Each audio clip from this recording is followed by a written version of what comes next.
Ponan and Vali arrived at a house in the metalworkers' Kamala Street. The front door was closed. Vali called out, "Grandpa!" The door opened after a while. The old man who opened the door greeted the visitors. "Vali, welcome home.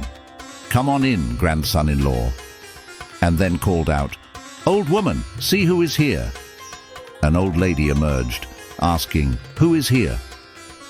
Her face broke into a toothless grin when she saw Ponan and Vali. She hugged Vali with the inquiry, "How have you both been?" Ponan said, "Grandpa, I have safely got your granddaughter to you. I'm going out for a while." "But you have just arrived. Where are you going already?" "I'm going to see the king." The old man said, "But the king is not in the palace. Come here. I will show you." He led them to the open courtyard. Everyone looked in the direction he pointed to. They could see the lamps lit in the Ganesh temple on the Chirapali hill. Some people were climbing down with torches. After a steady climb down, the torches stopped and stayed stationary. "Why have they stopped? What are they looking at?" asked Vali. The old man said, "Emperor Mahendra's statue is there. It seems that the king is showing the prince the statue." "They are on their way down, Grandpa. Let me head to the palace now. I want to see the king tonight," said Ponan, and walked out. The old man accompanied him to the door and talked in a whisper. "Ponna, you need to give a confidential message to the king. Ask him to be careful with Marappa Bupati. Tell him this in a private setting." "What about Marappa Bupati?" "I will tell you later. Just make sure you tell him this." The grandmother went into the kitchen to start the dinner for the visitors. Vali and her grandfather sat down in the courtyard. "Grandpa, what are these?" Vali pointed and exclaimed. She was pointing to a stack of swords and spears, which was near the steel furnace. "These are weapons, of course. You are not too used to being around these. In olden days." "But what are these for?" "What sort of question is this? The swords are for cutting the enemies down, and the spear is for pulling out their intestines." "What a horrible thought. Gives me the shivers," said Vali.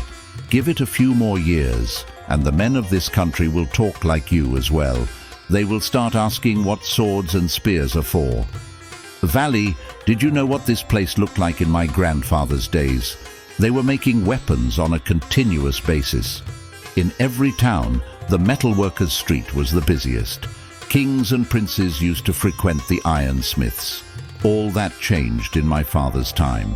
Ironsmiths started relying on making knives, sickles, and wheel axles for a living. I hadn't even seen swords for a long time. My arms don't have the strength that they used to. How I wish this war had come 20 years ago." "Not you too. I was hoping you would talk some sense into my husband. He wants to go to war." "Ponan is not going to war. His hands are for holding oars. Besides, he is too fond of his woman to go to war." "Don't say that. He wants to go to war. The king forbade it and asked him to teach the prince to swim. If only your father and uncles were alive, I would have given them a sword and a spear each and urged them to go to war. Should the gods have taken all of them on the same day?" The old man sighed. Vali remembered that horrible day. The whole family, with the exception of her grandparents, was on their way to attend a wedding across the river. High winds caused the boat to capsize. Ponan was on the shore. He jumped in and tried to save the occupants of the boat.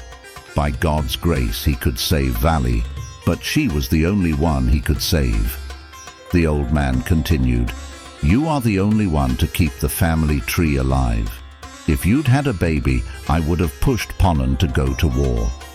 "What is the war for, Grandpa?" "It's for our honor, my child. Can the tiger flag fly lower than the flag with the ox? The war is to wipe out that ignominy. Whose flag has the ox symbol? You should know that. It is the symbol of the Pallavas." "You mean that lion symbol?" The messengers were carrying flags with the lion symbol. Yes, they changed their symbol for ox to lion. The ox does not become a lion if it beats the pig. This is all very confusing to me, Grandpa. Can you explain? Let me start from the beginning, said the old man. This happened around the time you were born. Emperor Marapa Bhupati was ruling in Kanchi then. His bravery was widely talked about. He visited Urayur once. His statue on the Chirapali hill was erected to commemorate that visit.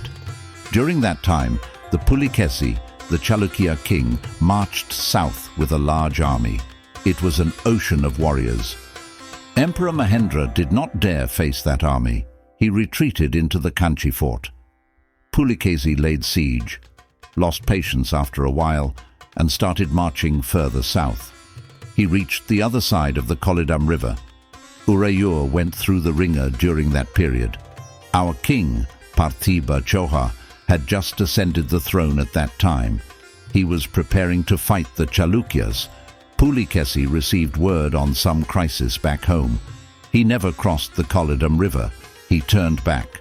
The Demon King and his forces committed countless atrocities at that time. They pillaged, plundered, and set fire to the villages on their way back.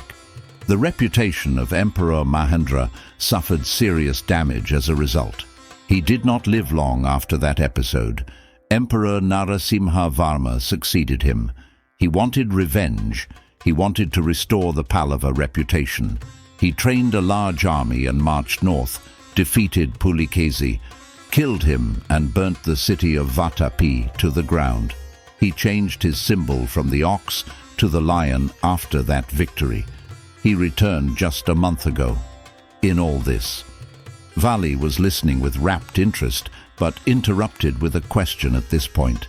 Why do we have to fight such an emperor, Grandpa? Silly girl! It is...